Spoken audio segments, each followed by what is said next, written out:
चलतु बनैबा धनियार गोटे new item. पानी गरम है, नमक, मिर्ची पाउडर, हल्दी पाउडर, जीरा पाउडर, धनिया पाउडर, हेंगू, तेल टिके, धला राशि, ये बेसन, धनिया पत्र पकईदब, तापर चाउल गुंड ताकू प्रस्तुत होला परे गोटे थाली रे तेल गोले ठंडा हवा साइज रे शेप देकी छाड़ीदेवा।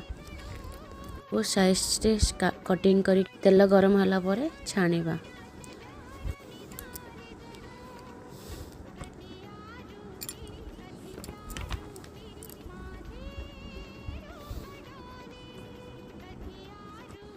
धनिया पत्र गोटे न्यू आइटम रेडी हो गला।